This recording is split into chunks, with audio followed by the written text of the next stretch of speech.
Hi friends, welcome to our channel.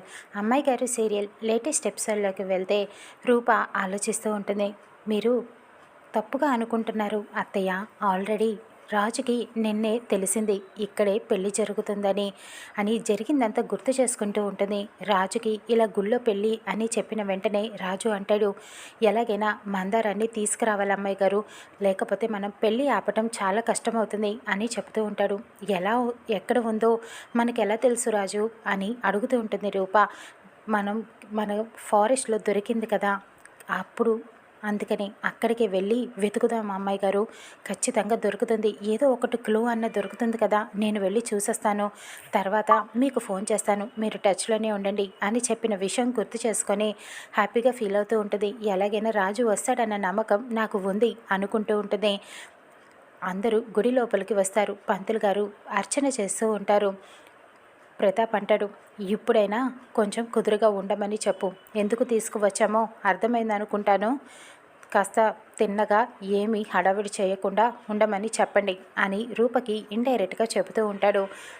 ఇక దండం పెట్టుకొని వెళ్ళిపోయిన తర్వాత పెళ్ళికి అన్ని ఏర్పాట్లు చేస్తూ ఉంటారు. అక్కడ విజయాంబిక రూపది దగ్గర ఫోన్ లాగేసుకుంటూ ఉంటుంది. ఇప్పటికైనా అర్థమైందా రూప, ఇక్కడికి ఎందుకు వచ్చామో? నువ్వు ఏమీ చెయ్యలేవు, ఆ రాజుగాడు రాలేడు, ఈ పెళ్ళిని ఆపటం మీ వల్ల కాదు, జరిగేది చూస్తూ ఉండు అని ఫోన్ లాక్కొని వెళ్ళిపోతూ ఉంటుంది. అత్తయ్య ఫోన్ ఇవ్వు అని చెప్పి అడుగుతూ ఉంటుంది. ఇక అలా ప్రతాప్ దగ్గరికి వెళ్ళిపోతుంది విజయాంబిక. ఏమైందక్క అని అడుగుతూ ఉంటాడు. అంటే ఫోన్ తీసుకున్నాను, రూప దగ్గర ఉంటే మంచిది కాదు కదా, ఫోన్ ఇప్పుడు మళ్ళీ ఎవరికి ఫోన్ చేస్తుందో అని తీసుకున్నాను తమ్ముడు అని అనటంతో, అవసరం లేదక్క, ఇచ్చేయి.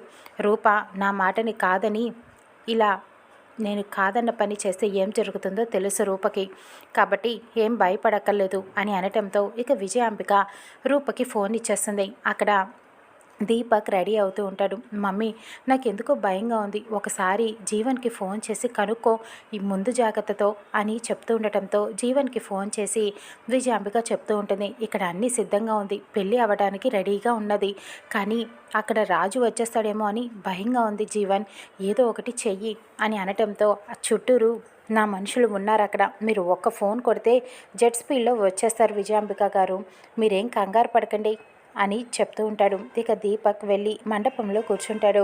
అక్కడ పూజ జరుగుతూ ఉంటుంది. మౌనికాను కూడా తీసుకువచ్చి మండపంలో పెళ్లి కూతురుగా కూర్చోపెడతారు. దీపక్ విజయాంబిక ఇద్దరు చాలా సంతోషంగా ఉంటారు. ఇక పెళ్లి పీటల మీద జరుగుతూ ఉంటుంది. రాజు ఫారెస్ట్లోకి వెళ్తాడు. ఎలా తెలుస్తుంది అని ఆలోచిస్తూ ఉంటాడు. దీపక్ దగ్గర ఉన్న మనుషులు ఒక అతను టిఫిన్ కోసం బయటికి వస్తాడు. టిఫిన్ తీసుకొని వెళ్తూ ఉండగా రాజుకి కనిపిస్తాడు. ఇతను వాలకం చూస్తుంటే డౌట్గా ఉంది. ఫారెస్ట్ లోపలికి పార్సిల్ తీసుకువెళ్తున్నాడేంటి, అసలు ఎవరు వీడు అని ఫాలో చేస్తూ ఉంటాడు రాజు. అలా ఫాలో అవుతూ వెళ్తూ ఉండగా అక్కడ మందారం దగ్గరికి ఆ రౌడీ వెళ్ళిపోతాడు. రాజు కూడా వెళ్ళిపోవడంతో అక్కడ ఉన్న రౌడీలను కొట్టి మందారాన్ని తీసుకువెళ్ళిపోతూ ఉంటాడు. రాఘవాన్ని కూడా తీసుకువెళ్ళిపోతూ ఉంటాడు. అందరినీ కొట్టి మరి ఇక జీవన్ వస్తాడు. ముసుగు వేసుకుంటాడు. తనని గుర్తుపట్టకుండా, ఎవర్రా నువ్వు ఎవరో నాకు అనవసరం, కానీ నాకు మందారం రాఘవ కావాలి అని చెప్పి బలవంతంగా వాళ్ళని కొట్టి తీసుకువెళ్ళిపోతూ ఉంటాడు రాజు. ఇక రాజుని ఫాలో అవుతూ రౌడీలు జీవన్ అందరూ కూడా ఫారెస్ట్లోకి వచ్చి కొట్టుకుంటూ ఉంటారు. కానీ రాఘవాన్ని బలవంతంగా తీసుకువెళ్ళిపోతూ ఉంటాడు. రూప సైలెంట్గా ఫోన్ చేస్తూ ఉంటుంది. ఎక్కడ ఉన్నావు రాజు అని చెప్పి, నేను తీసుకొస్తాను అమ్మాయి గారు అని ఫోన్ పెట్టేస్తాడు. ఇక మందారాన్ని అలా తీసుకువచ్చేస్తూ ఉండగా రాఘవ్ని బలవంతంగా జీవన్ లాక్కు వెళ్ళిపోతాడు. ఇక రాజు ఆలోచిస్తూ ఉంటాడు, రాఘవని తర్వాత కాపాడుకుందాము, ముందు మందారాన్ని తీసుకువెళ్ళిపోదాం అని డిసైడ్ అయ్యి మందారాన్ని మండపానికి తీసుకువెళ్ళిపోతూ ఉంటాడు. రాజు ఫోన్ చేస్తాడు రూపకి, అమ్మాయి గారు మందారం దొరికింది, నేను తీసుకువస్తున్నాను అని చెప్పడంతో అందరూ ఉండటంతో రూప, లక్ష్మి చెప్పవే అంటూ రాజుతో మాట్లాడుతుంది. ఇక తర్వాత ఇక్కడ ముహూర్తానికి సమయం అయిపోతూ ఉంటుంది. పంతులు గారు తాళి కట్టే సమయం అయిందని చెప్పడంతో రూప కంగారు పడిపోతూ ఉంటుంది. పంతులు గారు ఈ పెళ్ళి ఆపండి అని అరుస్తూ ఉంటుంది. ఇకప్పుడు ప్రతాప్కి విజయాంబికకి కోపం వస్తుంది. ఏంటి రూప, ఏం చేస్తున్నావు, నీకు ఈ పెళ్ళి ఇష్టం లేకపోతే ఇక్కడి నుంచి అవతలికి వెళ్ళిపో, అంతే తప్ప ఈ పెళ్ళి ఆపావంటే నేనేం చేస్తానో నాకే తెలియదు అని ప్రతాప్ బెదిరిస్తూ ఉంటాడు. అది కాదు నాన్న, నా మాట వినండి, ఈ పెళ్లి జరగకూడదు, మందారానికి అన్యాయం జరుగుతుంది అని చెబుతూ ఉంటుంది. ఎప్పుడో 6 ఏళ్ల క్రిందట చనిపోయిన మందారానికి ఇప్పుడు అన్యాయం జరగటం ఏంటి అని అడుగుతూ ఉంటాడు ప్రతాప్. మీరందరూ అనుకున్నట్టు మందారం చనిపోలేదు నాన్న, బ్రతికే ఉంది అని చెబుతూ ఉంటుంది. విజయాంబిక ఉంటుంది. అవునా, నిజమా? ఈ మాట ఇంటి దగ్గరే చెప్పి ఉంటే మేము ఈ పెళ్లి పెట్టుకునే వాళ్ళం కాదు కదా అని చెప్తూ ఉంటుంది విజయాంబిక. కొంపతీసి ఆ మందారం రాజుగారికి దొరికిందా ఏంటి అని దీపక్ ఆలోచిస్తూ ఉంటాడు. ఇంకక్కడ రాజు మందారాన్ని తీసుకువస్తూ ఉంటాడు. రూప అంటుంది, నాన్న మీరు నమ్మాలి అంటే నేనేం చేయాలి? మందారాన్ని వీడియో కాల్ చేసి చూపించనా అని అడుగుతూ ఉంటుంది. రాజుకి ఫోన్ చేస్తూ ఉంటుంది. కానీ రాజు లిఫ్ట్ చేయడు.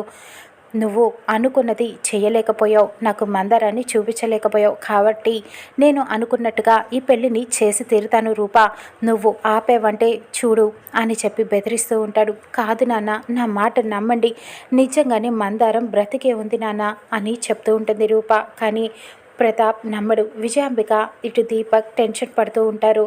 కొంపతీసి ఇప్పుడు ఈ పెళ్ళి ఆగిపోతుందా అని చూస్తూ ఉంటారు.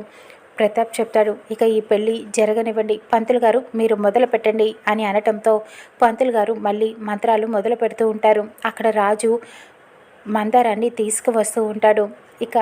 ఇక్కడ పెళ్ళి జరిగిపోతుందా? మందారాన్ని తీసుకువస్తాడా రాజు రూప? ఈ పెళ్ళిని ఆపగలరా? చూద్దాం రానున్న ఎపిసోడ్లో.